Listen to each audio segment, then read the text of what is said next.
Hey there, welcome to LSAT Demon Daily. I'm Ben Olson. That's Nathan Fox. We're the founders of LSATdemon.com and our weekly podcast, Thinking LSAT.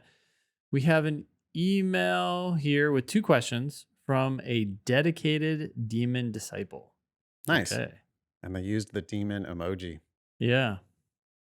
Question 1. I'd like your hot takes on how to do process of elimination for questions where you are unsatisfied with the answer. Suppose the answer is B. My process has been like eliminating all 5 and opening A and B again because they felt the most credible at the time. Now, thinking B is the best of the bad lot because I can't confidently choose it, I often will open other answer choices again to make sure the other 4 are complete garbage before worriedly moving on. Is this the right mindset when you have to rely on process of elimination? I felt that my confidence would need some work there. More LSAT swagger might be the way to save time? Question mark. I actually don't, I'm not worried about the fact that you're worried. I think that a lot of times as people get better at the test and start to be more critical of the wrong answers, they start to sense when things aren't good. And so, yeah, maybe you won't fully understand it until you get into review and look at the explanation and work through it. But this can be a phase in your journey. There's a phase when people are picking wrong answers and confidently so, and have no clue that they're not on the right track. So, I guess to answer your short question, I would say if you can't confidently pick an answer, then the next best option is to eliminate 4 answers. So I would open those other 4 and make sure that they're wrong, Sure. and then I would pick what's left. But I wouldn't be worried about the fact that you're worried. Yeah. And there are answers that are conclusively wrong. You take one more look at it and you're like, well, this is a flaw question. And that answer is describing something that this argument simply did not do. I Yeah. understand that answer. They did not do that. That cannot be the answer for this flaw question. That one is conclusively eliminated. Or say it's a weaken question. There's an answer that you read again, second read through, you glance at it and you go, that's a strengthener. Yeah. I was looking for a weakener. That answer actually strengthens this argument. Mhm. That one is conclusively eliminated. Other answers on a first read through, you might have just kind of shrugged your shoulders like, I don't think so. Or, I don't really understand that one. And that's great. That's what you should be doing on a first read through. You don't have to Mhm. understand every answer.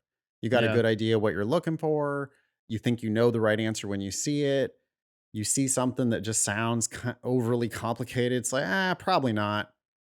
Get through all 5.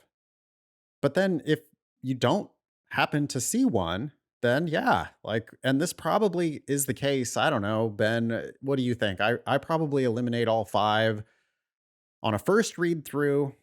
I probably don't like any of the answers 10 to 20% of the time, something like that. It's pretty common.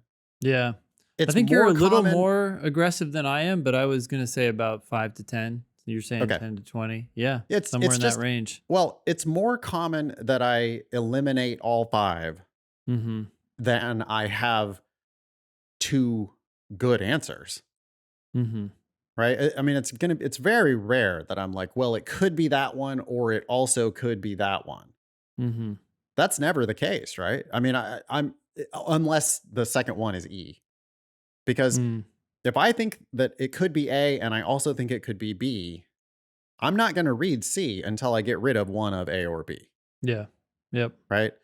So it's more common that I eliminate all 5 and then I go, oh, okay, well, I guess you know, but when I go back through them and, maybe I open them back up, or maybe in real life, I don't actually even X off those answers. Maybe I just Mm. kind of go read the next, read the next, read the next on a first read through.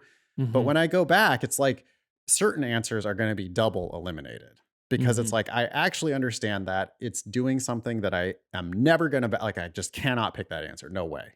Yeah. In the old days, in the pencil and paper days, I would be ticking off the answers right? I would like do a check, like tick through the, like cross out A, cross out B. Mm-hmm. And then if I cross out all five, I go through again and I would cross the other way on the ones that are like conclusively eliminated. Mm-hmm. Can't really do that on the digital LSAT. Maybe you open up all five and Yeah. then like close Do it the again. answers that you know you're not picking. Mm-hmm. Eventually you narrow it down to one. Doesn't have to be a perfect answer. Just has to be the best of the five. Yeah. Pick it and move on. I wouldn't worry about it. I would just you kind of shrug and you go, well, I don't know. Can't be any of these other four. It's got to be that one. Yeah. And then learn from it in review. What's the next question from our dedicated demon disciple? Yeah. Question 2. For those who have done every practice test at least once, how should we configure the test settings? Is it to allow more tests to be in practice category so that we have materials to do a section every day? Or would you say more drilling is better? Okay, well, if you've done all of the questions, you can do a couple things. One, in advanced settings, you can turn on repeat questions in drilling because you're out of questions, presumably. And in practice tests, it's automatically going to start letting you repeat the ones that you've already done. And it will give you, actually, if you do Demon's Choice, it will give you the practice test that you completed the longest ago. So you don't have to change anything, but you could also add all the tests to practice if you want to not do drilling anymore. But I actually think most people benefit from a little bit of both. Yeah. I want to say two things in addition to that.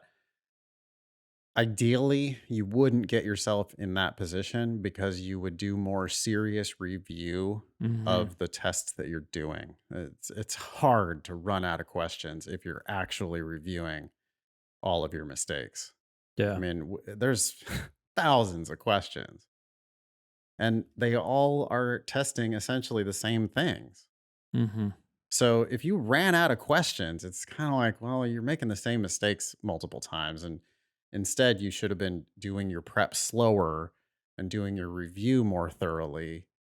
And then your scores should be where you want them and you should be taking the official test. So hopefully don't get yourself into the position that this dedicated demon disciple has gotten himself into. I do have one little bit of advice for our disciple.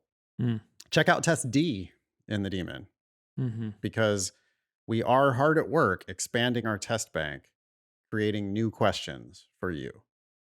Check out test D. You might find some of those questions to be a little bit harder. We're working on some level 6 difficulty questions for you. Yeah. check out test D in the demon. There should be some stuff that you've never seen there before because we're creating new questions all the time. Great. Email daily at lsatdemon.com if you'd like to ask us a question or share some LSAT or law school admissions news. Thanks for listening.